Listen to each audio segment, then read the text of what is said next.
A Werewolf Shifter Romance, written by Amelia Hart. Chapter 1. Buried Secrets. The manila envelope landed on Nora Wynn's mahogany desk, with a sound that seemed to echo through her 23rd floor office like a death knell. She didn't need to open it to know her carefully constructed world was about to crumble. The Sterling Industries logo embossed in gold at the corner told her everything she needed to know. Her hands trembled as she broke the seal, though she kept her expression carefully neutral. The security cameras in her corner office at Wynn & Associates captured everything, and showing weakness was a luxury she couldn't afford. Not when she was the youngest law firm CEO in the city. Not when every decision she made affected the lives of her employees, and certainly not when the contents of this envelope could destroy everything her family had built. The documents inside were damning. Bank transfers, forged signatures, shell company records spanning 7 years. Her parents had stolen over $15 million from Sterling Industries through a complex web of legal loopholes and fraudulent contracts. The evidence was irrefutable, meticulously gathered, and utterly devastating. Nora closed her eyes, transported back to that terrible night when she was 16. The phone call that changed everything. Your parents were in an accident. I'm sorry, but they didn't survive. She'd been so young, so naive, believing it was just a tragic twist of fate. Now, staring at the proof of their crimes, she wondered if it had been something far more sinister. A sharp knock interrupted her thoughts. Before she could respond, the door opened with the kind of confidence that came from owning half the city. Alexander Sterling stepped into her office like he owned it, which, given the evidence spread across her desk, he probably did. At 29, Alexander was the kind of man who commanded attention without saying a word.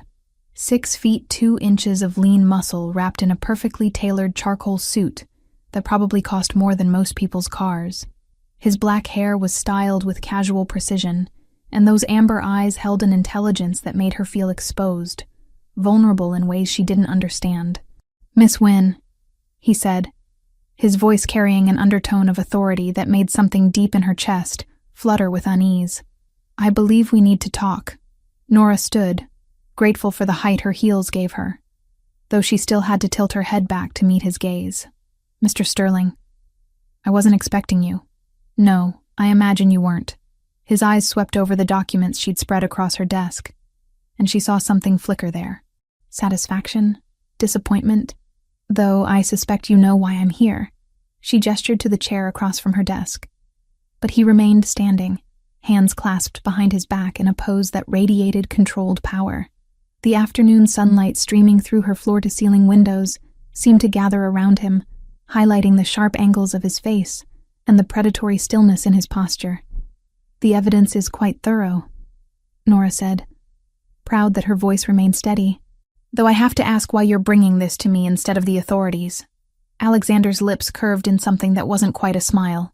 "Because, Miss Wynn, I'm not interested in destroying what your parents built. I'm interested in preserving it." The words hung in the air between them, heavy with implication. Nora felt her pulse quicken, though she couldn't say if it was from fear or something else entirely. There was something about this man that set her on edge, made her hyper-aware of every breath, every heartbeat. "What do you want?" she asked, cutting straight to the heart of the matter. "Your parents weren't the masterminds behind this operation," Alexander continued, moving closer to her desk. "They were pawns in a much larger game. Someone fed them information, guided their actions, used them to steal from my family. That same someone has recently decided to make their theft public knowledge." Nora's blood ran cold. Public knowledge. 3 days ago, copies of these documents were sent to every major law firm in the city, along with detailed analysis of how Wynn & Associates facilitated the theft. Your reputation, your business, everything you've worked for since your parents died, will be destroyed within the week. The room seemed to spin around her. 7 years of 18-hour days, of clawing her way up from a grieving teenager to a respected attorney, of building something meaningful from the ashes of tragedy, all of it gone.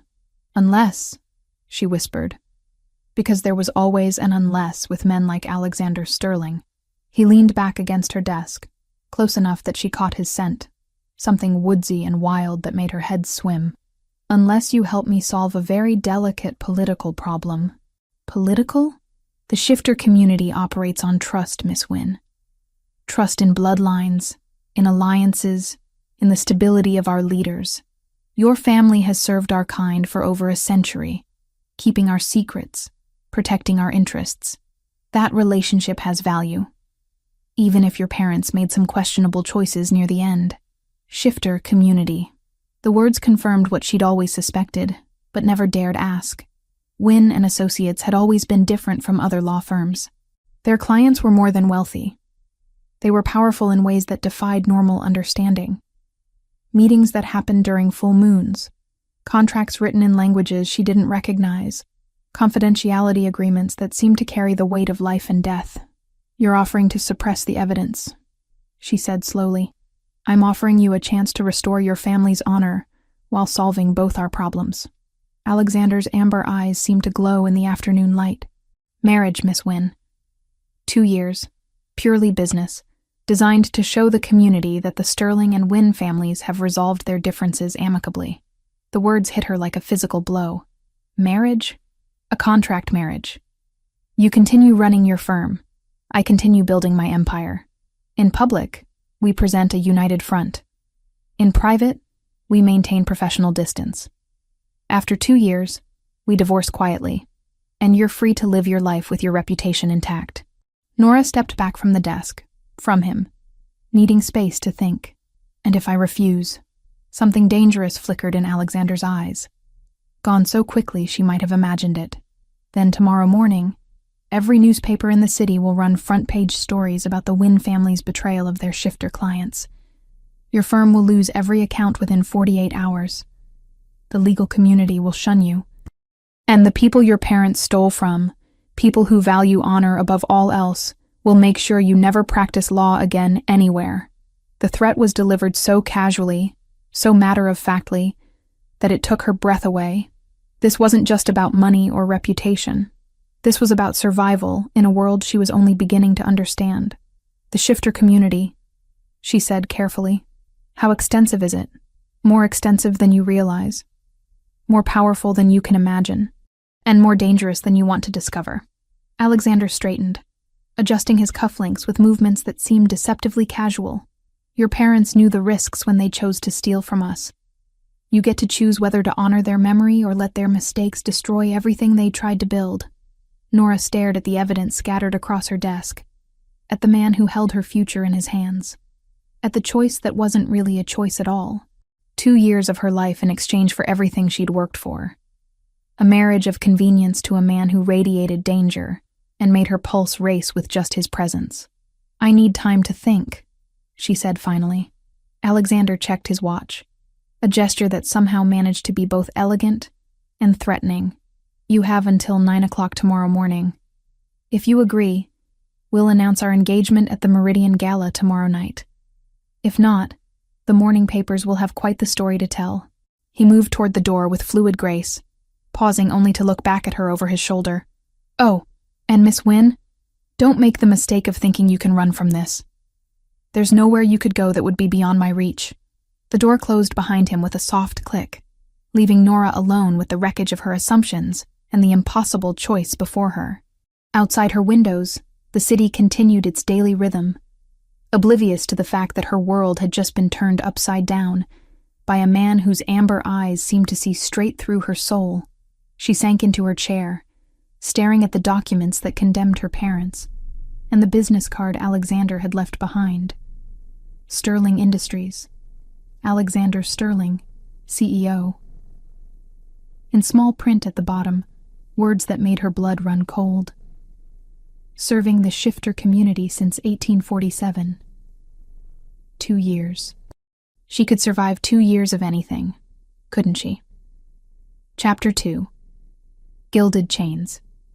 The Meridian Hotel's grand ballroom glittered like a constellation brought to earth, crystal chandeliers casting rainbow fragments across marble floors that reflected the movements of the city's elite. Nora stood at the entrance, her hand resting lightly on Alexander's arm, feeling like an actress who'd forgotten her lines in the most important performance of her life. Her black evening gown clung to her curves with elegant simplicity, chosen specifically to make a statement without overshadowing the man beside her. Alexander wore his tuxedo-like armor, every line perfectly tailored to emphasize his commanding presence. Together, they looked like the perfect power couple, a facade that made her stomach churn with nervous energy. "Smile," Alexander murmured against her ear, his breath warm against her neck. "They're watching." She didn't need him to tell her that. Every conversation had quieted when they entered. Every head had turned in their direction. The announcement of their engagement had hit the social media circuit 3 hours ago. Carefully crafted press releases painting their union as a merger of two powerful family legacies. The speed had been dizzying, but Alexander's team was nothing if not efficient. "Ladies and gentlemen," Alexander said, his voice carrying easily across the hushed ballroom, "I'd like you to meet my fiancée, Nora Wynne." The applause was polite but measured, the kind reserved for evaluating a new player in an established game. Nora felt the weight of dozens of gazes, some curious, others calculating. These weren't just wealthy business people. There was something else in the air, an undercurrent of power that made her skin prickle with unease. "Alexander, darling." A woman glided toward them, her silver hair swept into an elegant chignon that spoke of old money and older bloodlines. "You've been hiding this lovely creature from us." "Margaret Rothschild," Alexander said smoothly. "May I present Nora Wynne?" "Nora." Margaret sits on the Council of Territorial Affairs. The title meant nothing to Nora, but the way several people nearby straightened slightly told her it should. Margaret extended a perfectly manicured hand, her grip surprisingly firm when Nora accepted it. "Wynne," Margaret repeated, her pale eyes sharpening. "As in Wynne and Associates? Your family has quite the reputation in our community." "Thank you," Nora replied carefully, unsure if the comment was complimentary or pointed. "Such dedication to discretion," Margaret continued, her smile not quite reaching her eyes. "Though I understand there have been some recent complications with the family business." The temperature in their immediate vicinity seemed to drop several degrees. Nora felt Alexander's muscles tense beneath her hand, though his expression remained perfectly composed. "Ancient history," Alexander said, his tone carrying a subtle warning that made Margaret's smile falter slightly. "The Wynne family's loyalty has never been in question." "Of course," Margaret agreed quickly, though her gaze lingered on Nora with undisguised curiosity. "How wonderful that love has conquered all obstacles." Love. The word hung in the air between them like a challenge. Nora forced herself to lean slightly into Alexander's side, playing her part in their elaborate charade. "We prefer to focus on the future," Nora said, surprised by how steady her voice sounded. "Building something stronger together than we could apart." "How refreshingly practical," said a new voice, smooth and cultured, but with an edge that made Nora's pulse quicken.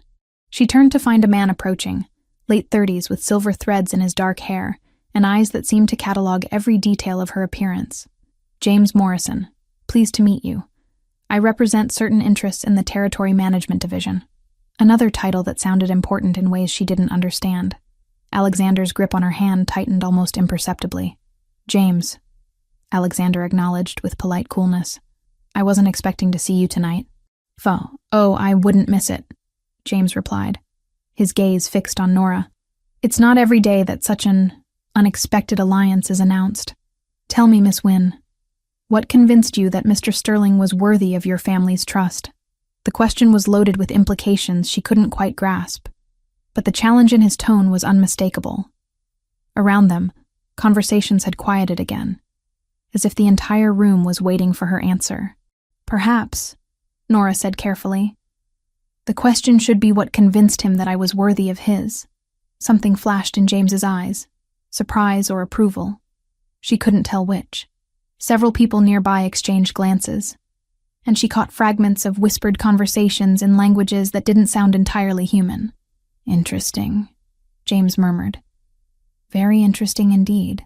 Alexander's hand moved to the small of her back, the touch warm through the silk of her dress, but somehow possessive in a way that made her breath catch. "If you'll excuse us," he said smoothly. "I promised Nora a dance."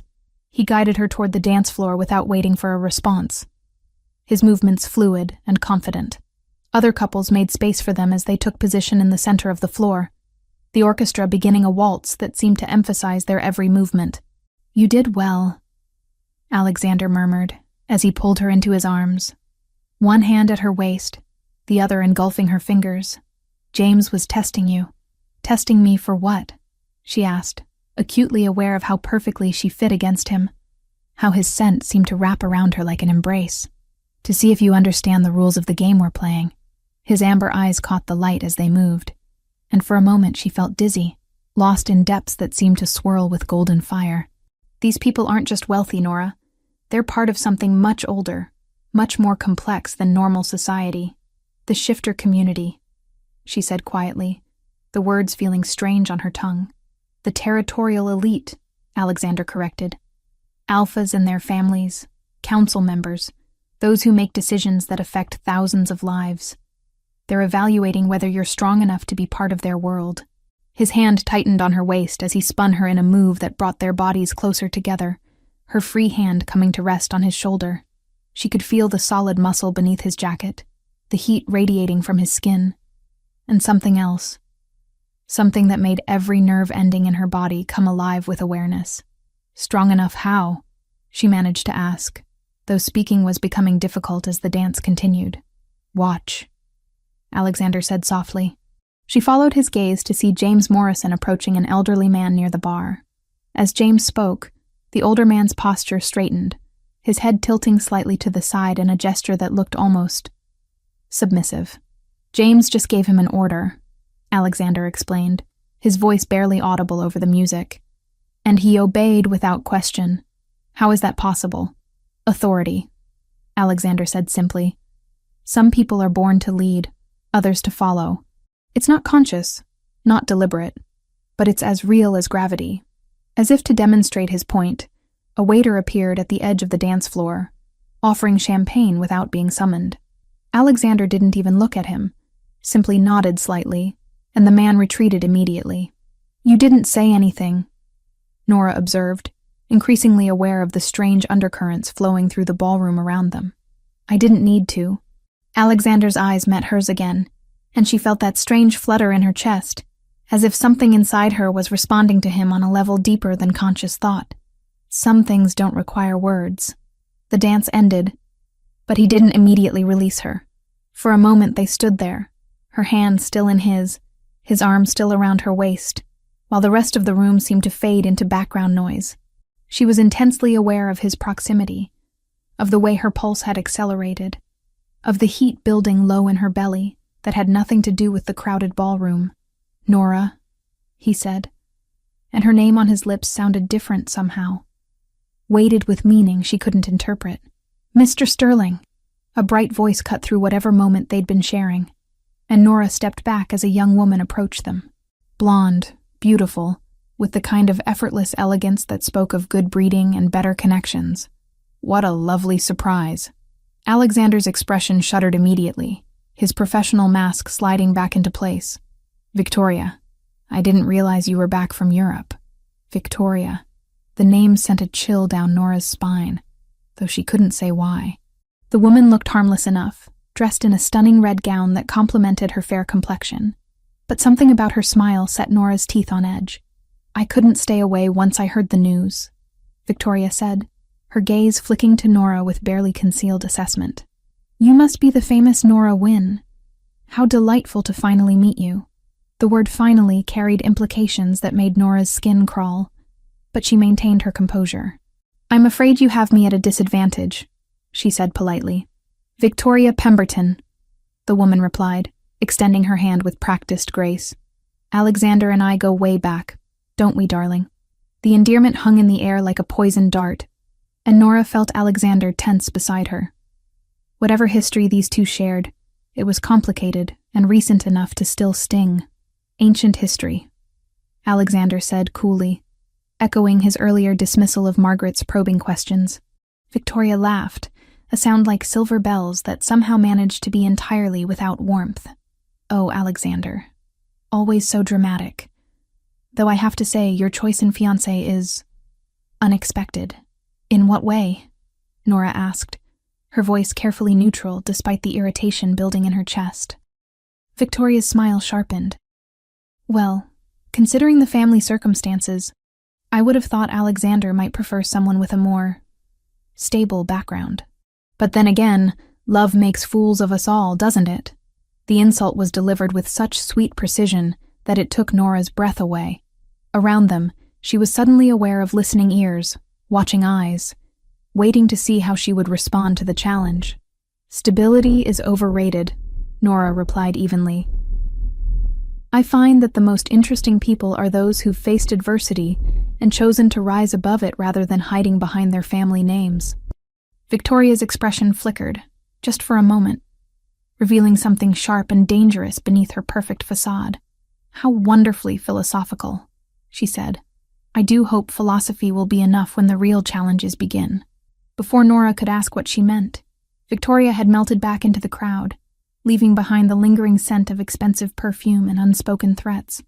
Alexander was watching her with an unreadable expression, his amber eyes intense in the ballroom's golden light.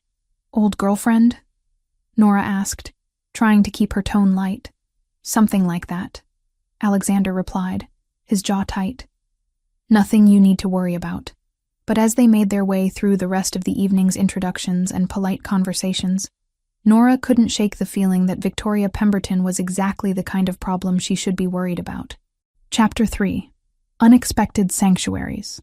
The Sterling Mansion's East Wing had been transformed into Nora's temporary prison, though prison seemed an inadequate word for the luxury that surrounded her. Floor-to-ceiling windows overlooked manicured gardens that stretched toward a private lake, while antique furniture and priceless artwork created an atmosphere of refined elegance that should have been soothing. Instead, she felt like a butterfly pinned to a display case, beautiful and trapped. 3 days had passed since the gala, and the media attention had been relentless. Photos of her and Alexander dominated social media feeds, their carefully choreographed romance dissected by bloggers and tabloid journalists who had no idea they were witnessing an elaborate performance. The business world had responded with cautious optimism, Sterling Industries' stock climbing steadily as investors interpreted the union as a sign of expansion and stability. What they didn't know was that Nora and Alexander had barely spoken since their return from the Meridian. He disappeared each morning before dawn, returning long after she'd retired to her suite. Their only interactions came through his personal assistant, a frighteningly efficient woman named Patricia, who delivered schedules, wardrobe selections, and instructions with military precision. "Miss Wynne," Patricia announced from the doorway of the sitting room where Nora had been reviewing contracts for Wynne and Associates. "Mr. Sterling requests your presence in the garden pavilion." Requests, as if she had any choice in the matter. Nora closed her laptop and smoothed the wrinkles from her cream-colored dress, wondering what new performance would be required of her today. The garden pavilion sat beside the lake, its white columns and flowering vines creating the perfect backdrop for romantic encounters. Alexander stood with his back to her, his attention fixed on something in the distance. Even in casual clothes, dark jeans and a white shirt with the sleeves rolled up to reveal strong forearms, he radiated an authority that made her pulse quicken despite her irritation. "You wanted to see me?" she asked, keeping her voice carefully neutral. He turned, and she caught her breath at the intensity in his amber eyes. There was something different about him out here, away from the formal settings where they usually encountered each other. Something wilder, less controlled. "We need to discuss the council meeting tomorrow night," he said, gesturing to a wrought iron table set for two. "There are things you need to know before you meet them formally." Nora took the offered seat, acutely aware of his proximity as he settled across from her. A light breeze carried his scent, that same woodsy essence that seemed to scramble her thoughts and make her skin warm in ways she didn't want to examine too closely. "Let me guess," she said, accepting the glass of wine he poured. "More tests to see if I'm worthy of their approval?" Something like that. Alexander's lips curved in what might have been amusement. "The Council of Territorial Affairs oversees all major decisions affecting the shifter community. Alliances, business partnerships, territorial disputes. Your acceptance by them legitimizes our marriage in ways that matter beyond public opinion. And if they don't accept me?" Alexander was quiet for a moment, his gaze fixed on the wine in his glass. "They will. They have to. Something in his tone made her study his face more carefully. Why? What aren't you telling me? He met her eyes, and she saw vulnerability there. Quickly masked, but unmistakably real. The Alpha King position doesn't just go to the strongest candidate, Nora. It goes to the one who demonstrates the best leadership qualities, the ability to unite rather than divide. A stable partnership, a mate who can navigate the political complexities of our world. These things matter as much as physical dominance. So I'm your political asset, she said, surprised by the sharp disappointment that cut through her chest. You're more than that. The words came out rougher than she expected, and Alexander seemed as surprised by them as she was. He cleared his throat, regaining his composure. You handled Victoria's challenge perfectly the other night. Most people would have been intimidated by her connections, her history in our circles. What history? Nora asked, setting down her wine glass. Who is she to you? Alexander was quiet for so long she thought he wouldn't answer. When he finally spoke, his voice was carefully controlled. Victoria and I were engaged 2 years ago. It was expected. Our families had been planning the alliance since we were children. She comes from old bloodlines, understands the complexities of leadership. Would have made an acceptable partner. What happened? I called it off 6 months before the wedding. Alexander's jaw tightened almost imperceptibly. I realized I couldn't spend my life with someone I didn't respect, regardless of political convenience. There was more to the story. She could sense it in the tension that radiated from him, but she didn't push. Instead, she found herself studying the strong line of his profile, the way the afternoon sunlight caught the black silk of his hair, the controlled power in his posture even in casual conversation. Why me? She asked suddenly. If you needed a politically advantageous marriage, there must have been other options. Women who actually understand your world. Alexander turned to look at her fully, his amber eyes intense in the golden light. Because when I gave you a direct command at the gala, you resisted it. Nora blinked, confused. I don't understand. When I told you to smile, to watch the room, to respond to questions in certain ways, part of you pushed back against the compulsion. You followed my lead because you chose to, not because you had to. His voice dropped lower, almost wondering. Do you have any idea how rare that is? A chill ran down her spine. Compulsion? Most people, when faced with alpha authority, submit automatically. It's not conscious, not deliberate, but it's absolute. You felt it. I could see the struggle in your eyes, but you maintained your own will underneath the cooperation. Alexander leaned forward slightly, his gaze never leaving her face. That kind of mental strength is exactly what I need in a partner. Nora's mind reeled as she processed his words. The strange sensations she'd felt at the gala, the way her body had seemed to respond to his unspoken commands while her mind remained independently focused. It hadn't been imagination. It had been some form of supernatural influence that she'd somehow partially resisted. What are you? She whispered. Before Alexander could respond, a commotion from the direction of the house caught their attention. Patricia appeared on the garden path, her usual composed demeanor fractured by obvious distress. Mr. Sterling, she called, her voice tight with urgency. Alpha King Edmund is on the phone. He says it's about the Morrison situation. Alexander was on his feet instantly, his entire posture shifting into something that looked genuinely dangerous. How bad? He's requesting an emergency council session for tonight instead of tomorrow. And sir? Patricia glanced at Nora uncertainly. He specifically requested that Miss Wynne attend.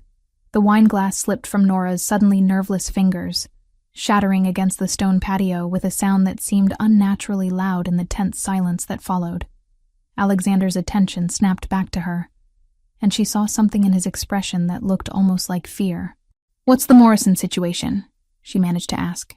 James Morrison has formally challenged the legitimacy of our engagement, Alexander said, his voice carefully controlled.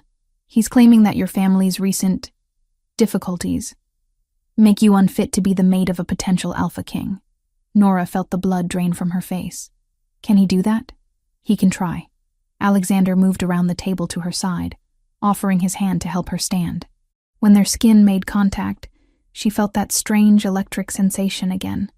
Stronger now, as if his touch was awakening something deep inside her that had been sleeping. "But Nora, you need to understand something. If the council rules against us, if they decide you're not suitable, the consequences go beyond just our arrangement." She looked up at him, seeing the grim truth in his amber eyes. "They'll destroy me completely. They'll make your parents' theft public in ways that will ensure you never recover. Your law firm will be blacklisted from every major client in the city, and without the protection our engagement provides, other enemies your family made over the years will feel free to settle old scores." The implications hit her like a physical blow. She'd thought the choice was between 2 years of marriage or professional ruin. Now she realized it was between success as Alexander's wife or complete destruction of everything her family had ever built. "How do I convince them I'm suitable?" she asked, proud that her voice remained steady despite the terror clawing at her chest. Alexander's hand tightened on hers, and she felt heat flow between them, steadying and strengthening her in ways that defied rational explanation. "By being exactly who you are, by showing them that you're strong enough to stand beside an alpha king, smart enough to navigate their political games, and brave enough to face whatever challenges come our way." He paused, studying her face intently. "But Nora, there's something else you should know before tonight. Something about your family's connection to our world that goes deeper than just legal services." Patricia cleared her throat delicately from the pathway. "Sir, the Alpha King is holding for your response. Tell him we'll be there," Alexander said, without taking his eyes off Nora. "And Patricia? Have the car ready in 30 minutes. We're going to need time to prepare." As they walked back toward the house, Alexander's hand still clasping hers, Nora felt as if she were stepping across a threshold she could never recross. Whatever secrets he was about to reveal, whatever truths about her family's history he'd been hiding, she had the feeling they would change everything she thought she knew about herself. The council would decide her fate tonight, but first she had to survive learning who she really was. Chapter 4. Dangerous Truths. The council chamber occupied the top floor of a downtown building that appeared unremarkable from the street, its glass facade reflecting the city lights like any other corporate office. But the moment Nora stepped from the private elevator, she knew she'd entered a world that operated by entirely different rules. The circular room was designed to intimidate, with towering windows that offered a panoramic view of the city below, and a curved table where 12 figures sat in judgment. Ancient symbols were carved into the dark wood paneling, and the air itself seemed to thrum with an energy that made her skin prickle with awareness. These weren't just wealthy business people. They were apex predators in human form, and she was walking into their territory as prey. Alexander's hand found the small of her back as they approached the center of the room, his touch both steadying and possessive. He wore his authority like a second skin here, moving with predatory grace that made several council members straighten in their seats. "Alexander," said a commanding voice from the head of the table. Alpha King Edmund Voss was smaller than Nora had expected, perhaps 5'10" with silver hair and weathered features, but the power that radiated from him made the spacious room feel suddenly confined. "And this must be Miss Wynne, Your Majesty," Nora said, offering a slight bow that felt both natural and necessary. Edmund's pale eyes studied her with unsettling intensity. "Please, sit. We have much to discuss." 2 chairs had been positioned facing the curved table, clearly designed to make them feel like defendants awaiting judgment. As they settled, Nora became acutely aware of the watching eyes, the subtle sense in the air that her brain couldn't quite process, the undercurrent of barely controlled power that seemed to pulse from every direction. "James Morrison has raised concerns about this union," Edmund continued, his voice carrying easily through the chamber. "Concerns that warrant serious consideration." James stepped forward from his position near the windows, his expression carefully composed but his eyes glittering with satisfaction. "The Wynne family's recent betrayal of their clients raises questions about genetic reliability, character flaws that could compromise the integrity of our leadership structure." "Genetic reliability?" Nora's voice came out sharper than she'd intended, and several council members shifted in their seats. "Are you suggesting that my parents' mistakes reflect some hereditary defect?" "I'm suggesting," James replied smoothly, "that patterns of behavior often run in bloodlines. Your parents were trusted with our most sensitive secrets, and chose personal gain over loyalty. What assurance do we have that their daughter won't follow the same path when faced with difficult choices? The accusation hung in the air like a challenge. Nora felt Alexander tense beside her, could sense his restraint as he fought the urge to defend her. This was her moment, her test, and they both knew it. "You're absolutely right," Nora said, rising from her chair to face the council directly. "My parents made terrible choices that betrayed the trust your community placed in them. But if we're discussing genetic patterns, let's be thorough." She moved closer to the table, meeting each council member's gaze in turn. "The Wynn family has served the shifter community for over a century. 4 generations of lawyers who kept your secrets, protected your interests, and asked for nothing more than the privilege of being useful. My great-great-grandfather helped establish the legal frameworks that still protect your anonymity today. My grandfather died protecting client confidentiality when government investigators tried to force him to reveal shifter identities during the paranormal registration attempts of the 1960s. Margaret Rothschild leaned forward slightly, interest flickering in her pale eyes. "You know our history. I know my history," Nora corrected. 7 years of wondering why my parents' clients were so different, so protective, so loyal even after the scandal broke. 7 years of running a law firm that should have failed, but somehow kept attracting the most powerful people in the city. I may not have understood what you all were, but I never stopped serving your interests." "Pretty words," James interjected, "but words don't erase the fundamental problem. She's human, Edmund.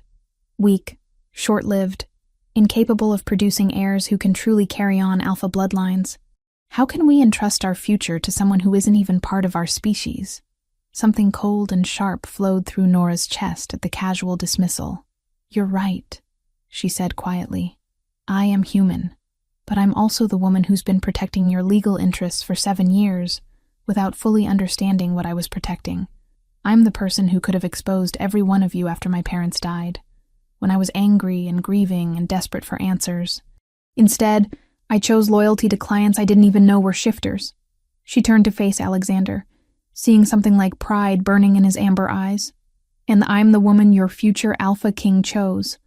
Not because I'm powerful or politically connected, but because I'm strong enough to stand beside him without being overwhelmed by what he is.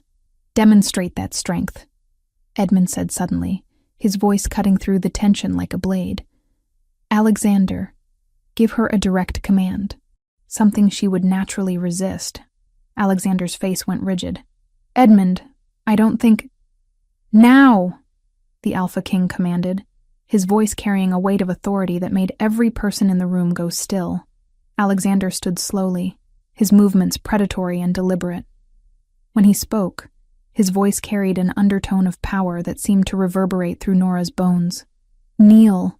The command hit her like a physical force, pressing down on her shoulders, making her knees want to buckle.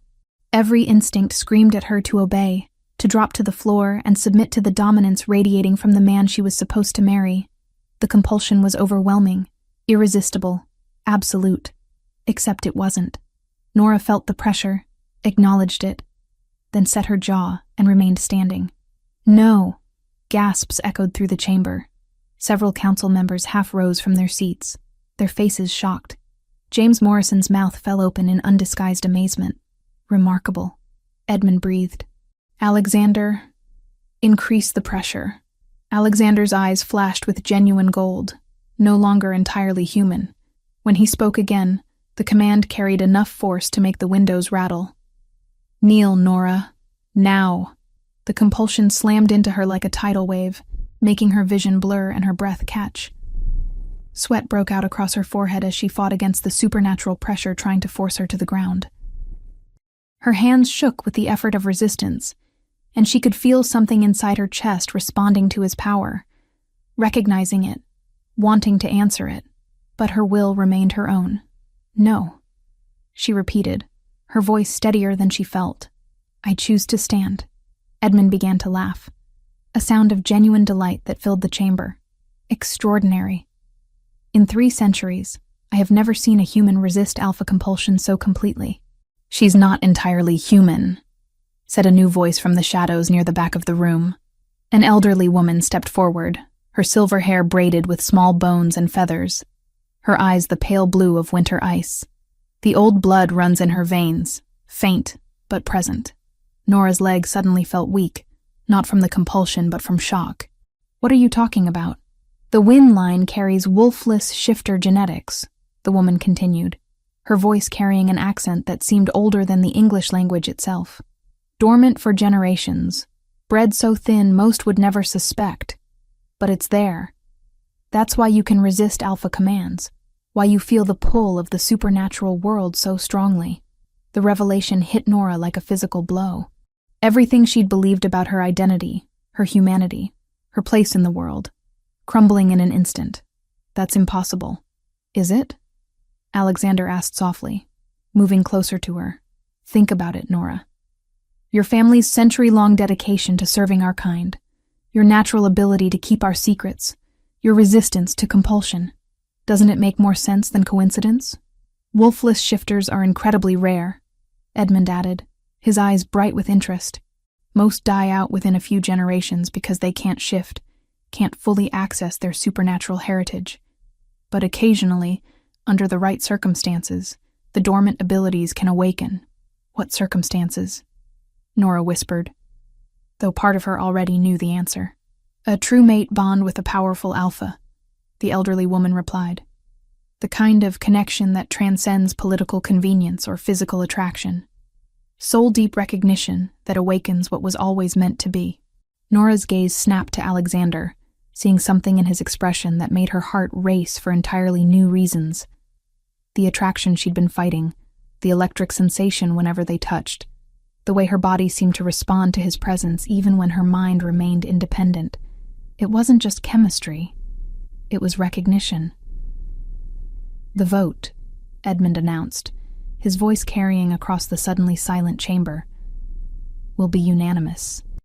Alexander Sterling, your choice of mate is approved by this council. The engagement is formally recognized." James Morrison's face went white with fury, but he said nothing. Around the room, council members nodded their agreement, some with satisfaction, others with calculation. "However," Edmund continued, his pale eyes fixed on Nora, "Miss Wynn will need guidance in awakening her dormant heritage. The mate bond is only the beginning. Full acceptance of what she is will require training, preparation, and considerable courage. I'll see that she receives everything she needs," Alexander said, his voice rough with an emotion Nora couldn't identify. As the council session concluded and members began filing out, Nora remained frozen in place, overwhelmed by the revelations that had just shattered her understanding of reality. Alexander's hand found hers, his touch sending that familiar electric shock through her system. But now she understood what it meant. Not just attraction, recognition. Her dormant supernatural heritage responding to the presence of her true mate. "Nora," Alexander said softly, his amber eyes intense in the chamber's dim lighting. "Are you all right?" She looked at him. This man who'd burst into her carefully ordered life and turned everything upside down, who'd offered her marriage as a business arrangement but looked at her now like she was the most precious thing in the world. "Ask me tomorrow," she said finally, "after I've had time to process the fact that apparently I'm not human, and you're my supernatural soulmate." Alexander's smile was slow and devastating. "For what it's worth, I'm glad the council approved. I was beginning to think I might have to fight them all to keep you." The casual admission sent heat spiraling through her chest, followed immediately by the terrifying realization that she wouldn't have wanted him to lose that fight. Somewhere between blackmail and compulsion resistance, between political performance and supernatural revelation, she'd begun to care about Alexander Sterling in ways that had nothing to do with their arrangement. And judging by the intensity in his gaze, the feeling was entirely mutual. Chapter 5. Shattered Illusions. Nora stood in the middle of Alexander's private study, holding the folder that had just destroyed what remained of her carefully constructed reality. Her hands trembled as she stared at the photographs, police reports, and investigative summaries that painted a picture she'd never wanted to see clearly. "You knew?" she whispered, her voice barely audible in the mahogany-paneled room. "You knew they were murdered." Alexander sat behind his massive desk, his face a mask of controlled composure that only made her fury burn brighter. The morning sun streaming through the tall windows highlighted the tension in his shoulders, the careful way he held himself as if preparing for an attack. "Yes," he said simply. The admission hit her like a physical blow. For 2 weeks she'd been living in his house, sharing meals with him, beginning to trust him, even starting to believe that perhaps their arrangement could become something real. And all the while, he'd known the truth about her parents' death and chosen to keep it from her. "Victoria Pemberton's father ordered their execution," she continued, reading from the investigator's report with a voice that grew steadier with each word. "Thomas Pemberton discovered their theft 6 months before they died. Instead of exposing them immediately, he decided to eliminate the evidence and save the information for political leverage. Nora, don't." She slammed the folder shut, the sound echoing through the study like a gunshot. 7 years, Alexander. 7 years I've believed it was an accident. 7 years I've carried guilt for not being a better daughter, for not somehow preventing their deaths. And you've known the truth this entire time. Alexander stood, moving around the desk with that predatory grace that had once fascinated her, but now seemed threatening. "I had the investigation conducted 3 years ago when I learned about the theft. I wanted to understand what really happened. Why your parents would risk everything. And you never thought to tell me?" Nora backed toward the door, needing space between them. "Even when you blackmailed me into this marriage, even when I told you about the guilt I carried, you said nothing. What would you have done with the information?" Alexander's voice carried a sharp edge now, his amber eyes flashing with something that looked like gold in the morning light. "Thomas Pemberton died in a hunting accident 2 years ago. There's no justice to be served, no closure to be found. Telling you would have accomplished nothing except causing more pain. That wasn't your choice to make." The words tore from her throat with more force than she'd intended, and she saw Alexander flinch slightly. "Those were my parents, my grief, my right to know the truth. You had no authority to decide what I could or couldn't handle. I was protecting you. You were controlling me." Nora's laugh was bitter, broken. "Just like you control everyone else in your life. Just like you've been controlling me since the moment you walked into my office with your impossible ultimatum."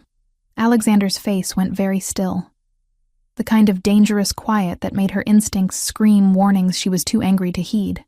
"Is that what you think this is? Control? Isn't it?" She gestured toward the folder, toward the evidence of his deception. "You investigated my family without my knowledge, kept the truth about their murder from me, manipulated me into a marriage I never would have agreed to if I'd known the real stakes. What would you call it?"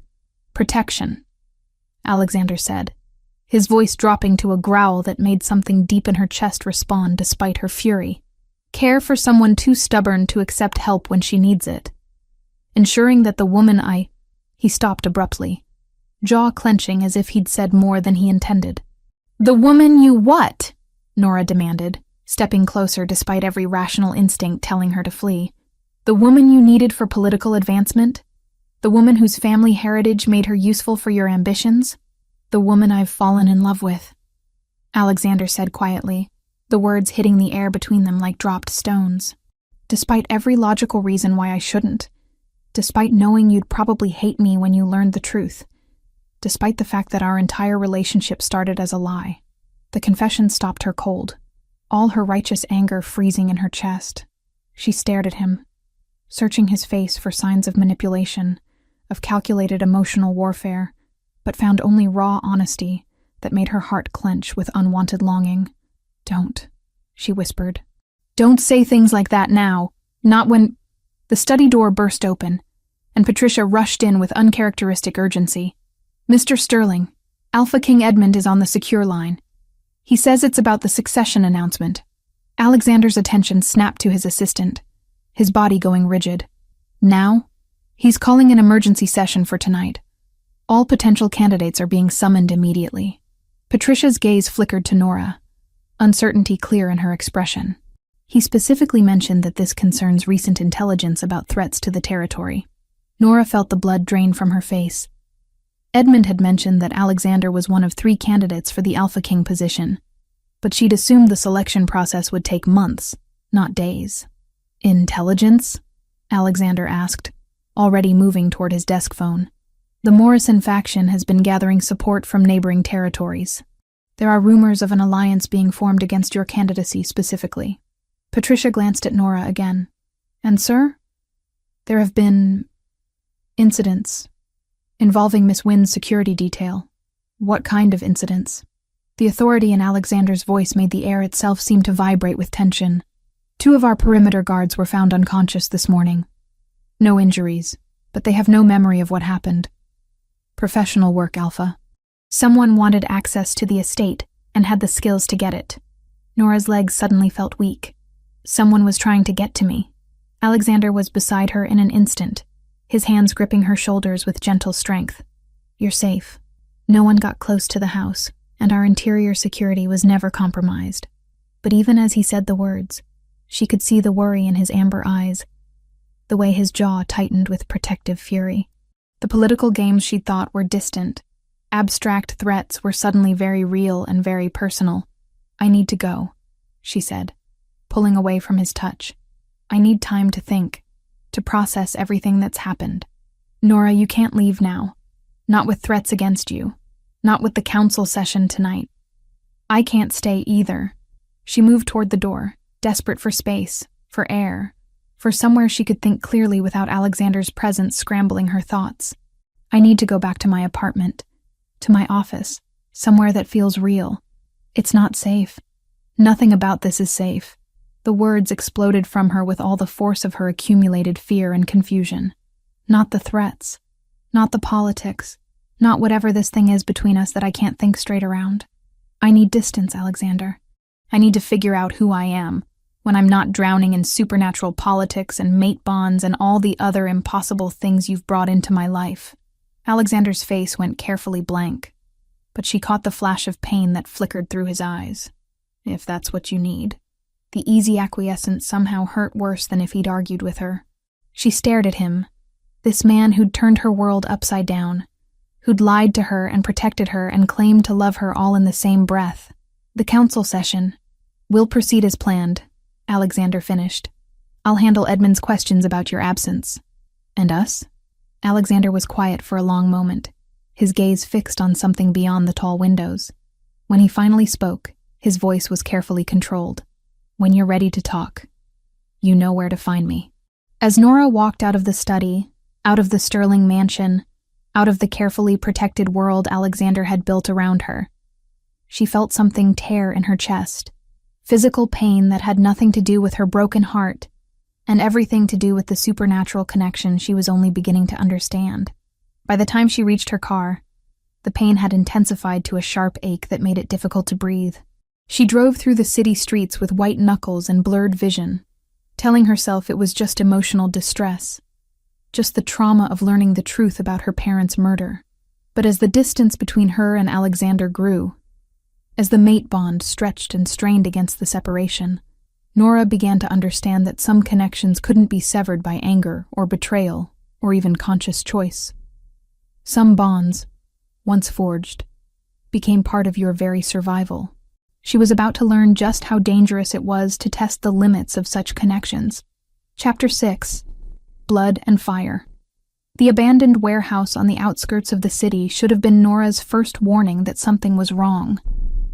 When the text message had arrived on her phone claiming to be from a former client with urgent information about her parents' real killer, she should have ignored it. When the address led her to an industrial district she'd never seen before, she should have turned around. Instead, driven by 3 days of consuming rage and the desperate need for answers that made sense, she'd walked straight into the trap. Now, zip-tied to a metal chair in the center of the concrete space, watching Victoria Pemberton pace in front of her like a predator savoring the hunt, Nora realized just how badly she'd underestimated the dangers of the world she'd been thrust into. You really are as naive as you look, Victoria said, her red hair catching the light from the industrial fixtures hanging overhead. She'd traded her elegant gowns for practical black clothing, but somehow managed to look even more dangerous in combat gear than she had in couture. Did you honestly think you could just walk away from Alexander Sterling and live happily ever after? I wasn't walking away permanently, Nora said, testing the strength of her restraints. The plastic ties bit into her wrists, but there was no give in them. I needed time to think. Time to think, Victoria repeated. with a laugh that held no warmth. "How wonderfully human of you, always believing you have the luxury of choice in matters that have already been decided by forces beyond your comprehension." The warehouse felt larger in the darkness beyond the overhead lights, full of shadows that could hide anything. Nora could hear movement in the periphery, footsteps and whispered conversations that suggested Victoria hadn't come alone. "What do you want?" Nora asked, forcing her voice to remain steady despite the fear clawing at her chest. Victoria stopped pacing, turning to face her with eyes that gleamed with satisfaction. "What I've always wanted. Alexander Sterling to pay for his arrogance in choosing a nobody over me, and for you to understand exactly what happens to humans who overreach their station. If this is about wounded pride, this is about survival." Victoria snapped, her composed mask slipping to reveal something vicious underneath. "Do you have any idea what your little engagement has cost me? The alliances that were broken when Alexander rejected me for you? The territories that have withdrawn their support because I'm no longer seen as a viable political partner?" Nora stared at her, beginning to understand the scope of what she'd stumbled into. "You're not just angry about the broken engagement. You're angry about the power you lost. Everything I worked for, every connection I cultivated, every plan I made for my future, destroyed because Alexander Sterling decided to play house with a wolfless freak instead of honoring his commitments to his own kind." The casual cruelty of the words stung. But beneath the hurt, Nora felt something else beginning to stir, a warmth in her chest, a tingling awareness that seemed to spread outward from her core. The same sensation she'd felt when Alexander used his alpha compulsion, but stronger now, more insistent.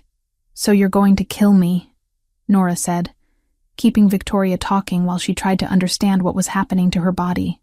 "Oh, killing you would be far too simple," Victoria replied, pulling a chair closer and settling across from her captive. "No, I'm going to let Alexander choose. You, or his chance at becoming Alpha King." "What are you talking about?" Victoria smiled, showing teeth that seemed sharper than they should be. "Right now, Alexander is sitting in an emergency council session, competing for the position that should have been guaranteed if he'd made better choices in mates. The selection process has been accelerated due to certain pressures on the current leadership." The warmth in Nora's chest intensified, accompanied by a strange pulling sensation, as if something inside her was trying to reach towards something distant. Alexander. Somehow she was becoming aware of Alexander's location, his emotional state, even his physical condition. "He doesn't know you're missing yet," Victoria continued, "but he will soon. And when he does, he'll have to choose between abandoning the most important political meeting of his life to save you, or staying to compete for the crown while you die slowly in this warehouse. You're insane if you think—" "I think Alexander Sterling is exactly the kind of man who would sacrifice everything for a woman he believes he loves," Victoria interrupted. "And I think you're exactly the kind of burden who would let him." The accusation hit harder than any physical blow. Nora thought about Alexander's confession, about the pain in his eyes when she'd walked away, about all the ways she'd complicated his life since the moment he'd made his impossible bargain. "But here's what makes this particularly delicious," Victoria went on, rising from her chair to resume her predatory pacing. "Even if Alexander chooses to save you, even if he abandons his political future to play the hero, it won't matter. Because by the time he gets here, you'll already be dead." The pulling sensation in Nora's chest suddenly intensified into sharp pain, as if someone had hooked a line to her ribs and was tugging hard enough to crack bone. She gasped, doubling over as much as her restraints allowed. "Ah," Victoria said with satisfaction. "There it is, the mate bond beginning to strain. Distance is hard enough on new connections, but emotional trauma makes it so much worse." "What are you doing to me?" "I'm not doing anything. Your own supernatural heritage is killing you." Victoria knelt beside Nora's chair, her voice dropping to a whisper. "Wolfless shifters are fragile creatures, dependent on their mates for stability once the bond forms. Separate them too far, cause them enough distress, and their bodies simply shut down." The pain was getting worse, spreading from her chest through her limbs like fire. Nora could feel her heart racing, her breathing becoming shallow and rapid. Around the edges of her vision, darkness was beginning to creep in.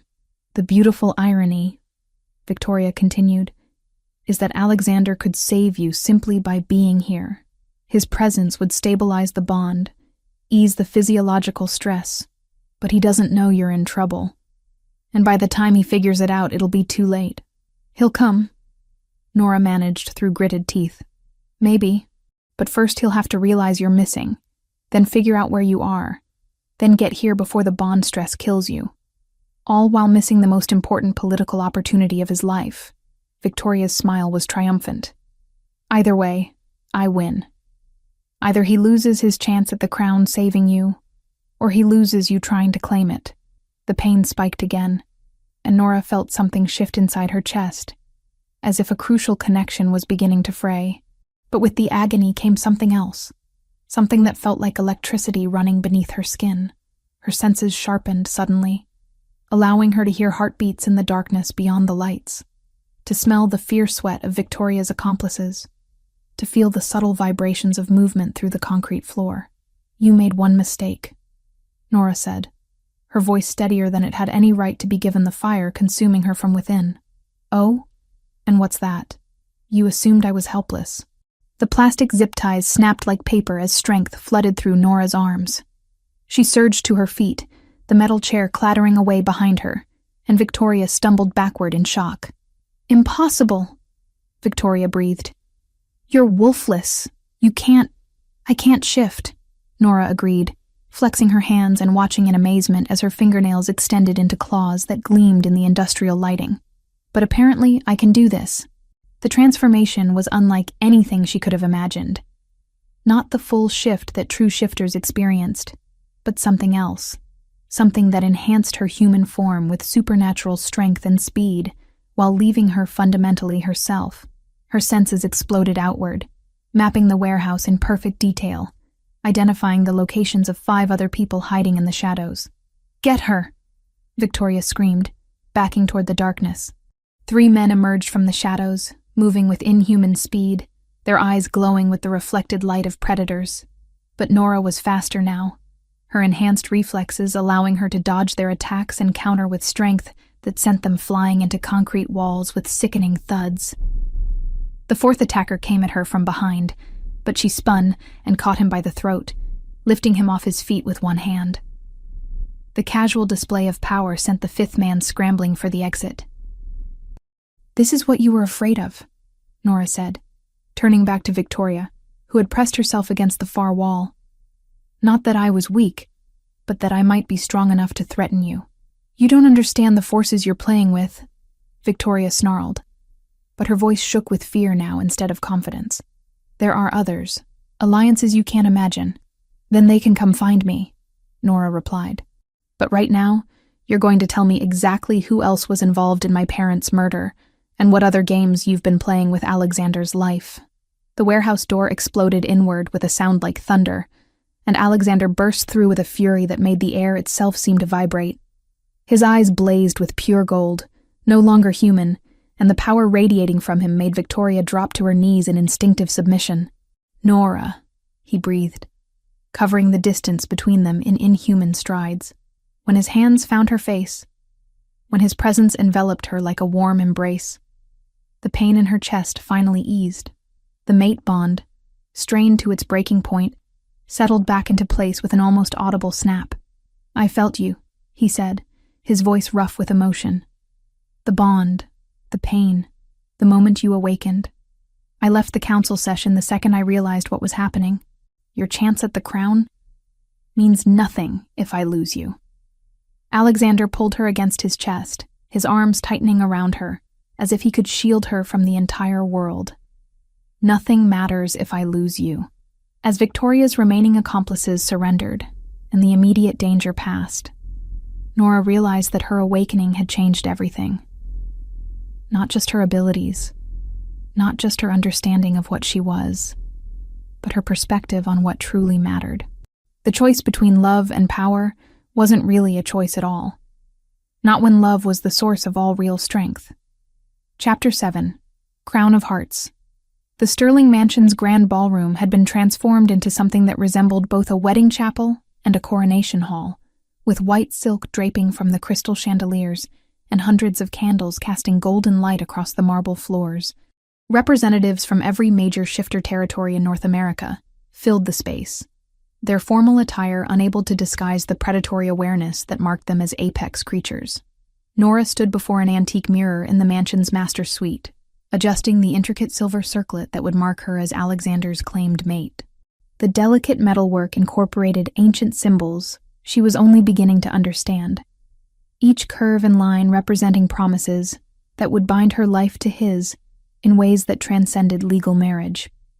"You're nervous," observed the elderly woman from the council, whose name Nora had learned was Moira Blackthorne, one of the few remaining keepers of the old traditions. Her weathered hands were surprisingly gentle as she arranged the silver-white silk of Nora's ceremonial dress. "Terrified," Nora corrected, meeting the woman's pale blue eyes in the mirror. "3 weeks ago I thought I was human. Now I'm about to participate in a mating ritual that will supposedly stabilize my supernatural abilities and bind me to the most powerful alpha in the region." "Not the most powerful," Moira said with a slight smile. "That title belongs to Edmund, and only for another few hours.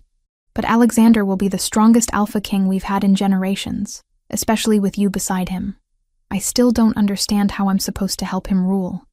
I barely understand what I am, let alone how to use whatever abilities I have." Moira's hands stilled on the dress fabric, her expression growing serious. "Child, what happened in that warehouse 3 days ago was just the beginning. Your awakening was triggered by extreme stress, but it was incomplete. Tonight, when you accept the mate bond fully, when you allow Alexander's power to merge with yours, you'll discover what the Wynn bloodline was truly meant for." A soft knock interrupted, before Nora could ask for clarification. Patricia entered, her usual efficiency tempered by what looked like genuine affection. "Miss Wynn, Alpha King Edmund has arrived. He's requested a private audience before the ceremony." Nora's stomach clenched with new anxiety. "Did he say what about?" "No, miss. But Alexander is with him in the study. I believe they're discussing the succession." As Moira made final adjustments to the ceremonial regalia, Nora caught sight of herself in the mirror and barely recognized the woman staring back. The silver circlet caught the light like captured starfire. The flowing dress enhanced her natural curves while maintaining an ethereal quality that seemed to highlight the supernatural changes happening within her. She looked like someone who belonged in this world of power and ancient traditions. The question was whether she felt ready to claim that belonging. The study doors were closed when Nora arrived, but she could hear voices from within, Edmund's commanding tone mixing with Alexander's deeper responses. She raised her hand to knock, then hesitated when she caught fragments of their conversation. "Unprecedented situation, Alexander. The council has never had to consider a candidate who abandoned the selection process to rescue his mate. I made my choice, Edmund. I'd make it again. Even knowing it cost you the automatic succession you'd been promised. Even knowing that some members now question your commitment to leadership." There was a pause, and Nora pressed closer to the door, her enhanced hearing picking up the subtle sounds of movement within the study. "My commitment to leadership is exactly why I chose to save her," Alexander said finally. "A leader who would sacrifice someone he loves for political gain isn't a leader worth following. And a mate bond strong enough to compel such choices is exactly the kind of power foundation this territory needs." "Interesting perspective," Edmund replied, amusement coloring his voice. "Very different from the political calculation I expected. You expected me to choose power over love. I expected you to understand that sometimes they're the same thing." The door opened suddenly, and Edmund stepped out, his pale eyes finding Nora immediately. "Ah, perfect timing. Come in, child. We have much to discuss." The study felt different from the last time she'd been here, charged with an energy that made her skin tingle with awareness. Alexander stood beside the massive fireplace, resplendent in formal black clothing that emphasized his commanding presence. When their eyes met, she felt the mate bond pulse between them, stronger now than it had ever been. "Nora," Alexander said, her name carrying layers of meaning she was still learning to interpret. "Your Majesty," she replied to Edmund, offering the slight bow that had become natural in his presence. "Dispense with the formalities," Edmund said, settling into one of the leather chairs with the careful movements of someone much older than his apparent age. "Tonight marks the end of my reign and the beginning of something unprecedented in shifter history." "Sir?" Edmund's smile was sharp and knowing. For 300 years, the Alpha King position has passed through political maneuvering, demonstrations of strength, and careful alliance building. Tonight, it passes through love. Nora felt Alexander's surprise through their bond, his controlled composure cracking slightly. Edmund, what are you saying? I'm saying that your choice to abandon the council session, to risk everything for your mate, was the final test I needed to see passed. Edmund leaned forward, his pale eyes intense in the firelight. Any alpha can dominate through force. Any politician can manipulate through calculated moves. But true leadership requires the courage to choose what's right over what's expedient, even when the cost seems unbearable. The succession, Alexander began, was decided the moment you left that meeting to save her. Edmund interrupted. The council spent 3 hours debating whether such behavior showed weakness or strength. The vote was unanimous. You are to be crowned Alpha King tonight, immediately following your mating ceremony. The news hit Nora like a physical blow, her enhanced senses picking up Alexander's sudden tension, his carefully controlled breathing, the rapid acceleration of his heartbeat. Through their bond, she felt his mixture of triumph, relief, and overwhelming responsibility. There's more, Edmund continued, his attention shifting to Nora. Your awakening has confirmed something I've suspected since I first met you. The Wynn bloodline doesn't just carry dormant shifter genetics. You're descendants of the original bond weavers, humans who served as living conduits for pack power. Bond weavers? Nora asked, the term resonating with something deep in her genetic memory. Individuals capable of amplifying and stabilizing the supernatural abilities of others, particularly their mates. Your ancestors were the hidden strength behind every great alpha line in history. When you fully accept the mate bond tonight, you won't just be gaining supernatural abilities of your own. You'll be unlocking Alexander's full potential as well. The revelation made Nora's head spin. I don't understand. Amplifying how? Watch, Edmund said simply, then turned to Alexander. Show her your wolf. Alexander's form shifted smoothly, bones lengthening and muscles expanding as he dropped to all fours. His wolf form was magnificent, larger than any natural animal, with black fur that seemed to absorb light and amber eyes that glowed with intelligence. But there was something restrained about him, as if he was holding back significant power. Now, Edmund instructed Nora, place your hand on him. The moment her palm made contact with Alexander's fur, everything changed. Power flowed between them like an electrical current, and Alexander's wolf form seemed to expand, his already impressive size increasing by half again. His eyes blazed with golden fire, and the air itself vibrated with the force of his presence. Nora gasped as she felt the connection deepen, her own abilities awakening in response to his enhanced power. Her senses exploded outward, allowing her to feel the heartbeat of every person in the mansion, to taste the emotional currents flowing through the assembled guests, to sense the supernatural energy signatures of creatures for miles in every direction. Alexander shifted back to human form, his breathing heavy, his amber eyes wide with amazement. I've never felt power like that, because you've never had a true bond weaver as your mate, Edmund explained. Together, you two will be stronger than any Alpha King in recorded history. Separately, you would have been formidable leaders. United, you'll be unstoppable. The weight of responsibility settled on Nora's shoulders like a physical presence. And if I can't handle it? If I'm not strong enough? Edmund's expression gentled. Child, you survived your parents' deaths, built a successful career from nothing, resisted alpha compulsion, and awakened supernatural abilities under extreme duress. You've already proven your strength. Tonight, you simply claim it officially. A knock at the study door interrupted them, and Patricia appeared with her usual impeccable timing. Your Majesty, Mr. Sterling, the guests are assembled. The ceremony may begin at your convenience. Edmund rose, his formal demeanor returning. Alexander, are you prepared to accept the crown along with your mate?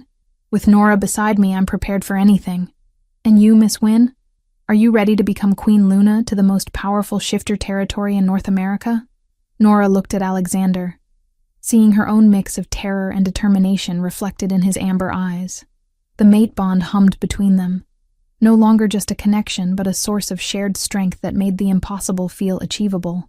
"This marriage means everything," she said softly, echoing and transforming the title that had brought them together.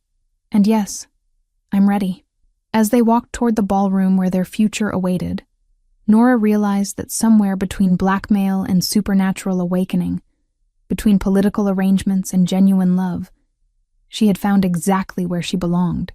Not as Alexander's political asset or supernatural amplifier, but as his equal partner in building something greater than either of them could achieve alone.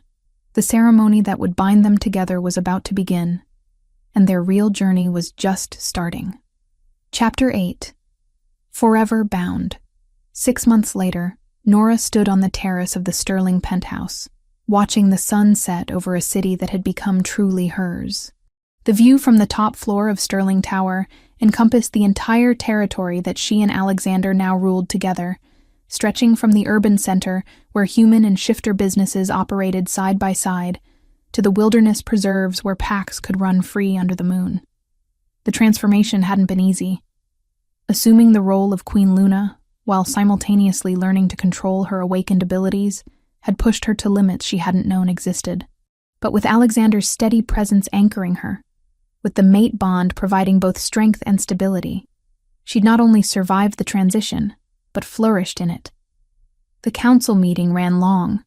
Alexander's voice came from behind her, warm with the affection that had replaced the careful politeness of their early interactions. Margaret Rothschild wanted to discuss the integration protocols for the European territories again. Nora turned to find him loosening his tie, the formal attire of kingship giving way to the relaxed intimacy of their private moments. Even after months of marriage, the sight of him still made her pulse quicken, the mate bond humming between them with perfect contentment. "Any progress?" she asked, moving into his arms with the natural grace that had developed as her supernatural abilities fully stabilized. "More than expected. Your proposal for graduated revelation protocols has impressed even the traditionalists. 3 more territories have agreed to implement the program. The graduated revelation protocols were Nora's innovation, a careful system for introducing humans to the existence of shifters in controlled stages, allowing for better integration between the two populations. It was slow, methodical work, but already showing promising results in reducing the fear and hostility that had historically divided their worlds. Speaking of impressive," Alexander continued, his hand settling at her waist with possessive tenderness, "Patricia tells me you handled the Morrison situation beautifully this afternoon." Nora smiled, remembering James Morrison's shocked expression when she'd calmly dismantled his latest political maneuvering with a combination of legal expertise and supernatural insight. "He's still adjusting to the reality that I'm not just your decorative human anymore." "You were never that," Alexander said firmly. "Even when we both thought you were human, you were the strongest person I knew." The mate bond pulsed between them, carrying not just his words but the absolute sincerity behind them. It was one of the most profound changes in their relationship, the way the supernatural connection allowed for complete emotional honesty. No lies, no hidden agendas, no carefully constructed facades. Just truth, in all its beautiful and terrifying completeness. "The anniversary dinner preparations are finished," Nora said, changing the subject before the intensity of their connection could distract them entirely. "Edmund seemed genuinely pleased when I told him we were planning something special. He deserves celebration. 6 months of peaceful transition, successful integration of 3 new territories, and the lowest interpack conflict rates in recorded history. His mentorship made all of this possible. Through the floor-to-ceiling windows, the city lights were beginning to twinkle on, creating a tapestry of human and shifter life intertwined. Street lamps illuminated sidewalks where families walked together, some fully human, others carrying the subtle scent markers that identified them as shifters. It was still fragile, this peace they'd built, but it was real. "Nora," Alexander said, his voice carrying a different note now, one that made her attention snap to him immediately. "There's something I need to tell you." "What is it?" She studied his face, seeing excitement mixed with nervousness in his amber eyes. Dr. Reyes called with the test results. The words made her freeze. They'd been trying for children since their mating ceremony, both eager to start a family that would carry on the unique combination of their bloodlines. But month after month had passed with no success, leading to medical consultations that had revealed surprising complications. "And?" she asked, hardly daring to breathe. Alexander's face broke into a grin that transformed his austere features into something boyish and radiant. "You're pregnant. 8 weeks along." The news hit her like lightning, joy and terror and overwhelming love flooding through her system in equal measure. Through their bond, she felt Alexander's matching emotions, his protective instincts already roaring to life at the confirmation that she was carrying their child. "Pregnant," she repeated, the word feeling strange and wonderful on her tongue. "Our child will be the first true hybrid of Alpha and Bond Weaver bloodlines in over 2 centuries, Alexander said, pulling her closer. "Dr. Reyes says the combination of our genetics should produce abilities unlike anything we've seen before." Nora thought about the implications, about raising a child who would inherit both Alexander's alpha dominance and her own Bond Weaver gifts. The responsibility was staggering, but so was the potential. Their son or daughter would grow up in a world where humans and shifters lived openly together, where supernatural abilities were gifts to be celebrated rather than secrets to be hidden. "Are you ready for this?" she asked, resting her hand on her still flat stomach. "With you, I'm ready for anything." Alexander's hand covered hers, warm and protective, though I suspect our child is going to keep us on our toes from day one. Considering their parents, that seems inevitable. A soft chime from the apartment's communication system interrupted their moment, and Patricia's voice followed immediately. "Your Majesties, Alpha King Edmund has arrived for dinner." "We'll be right down," Alexander called back, then turned to Nora with raised eyebrows. "Ready to share our news? With Edmund?" He probably sensed the pregnancy before we did. "Probably," Alexander agreed with a laugh. "The man has an uncanny ability to know things before they happen."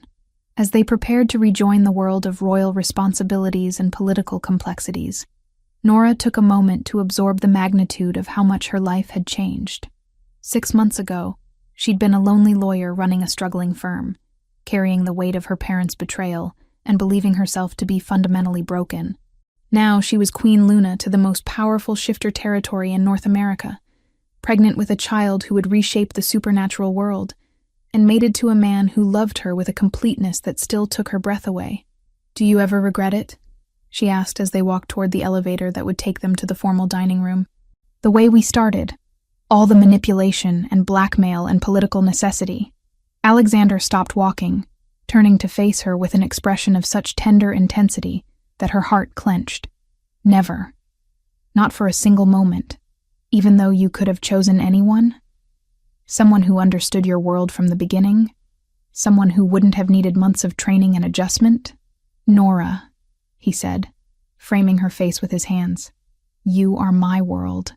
Everything else, the crown, the power, the politics, it's all just backdrop to the life we're building together. I would choose you again in every lifetime, under every circumstance, because you make me not just a better leader, but a better man." The mate bond flared between them, carrying the absolute truth of his words directly to her heart.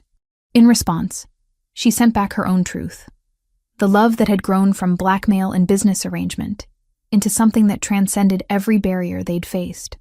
"I love you too," she said, the simple words carrying the weight of 6 months of transformation, struggle, and triumph, now and always. As the elevator doors opened and they stepped into their future together, Nora felt the final pieces of her identity settle into place.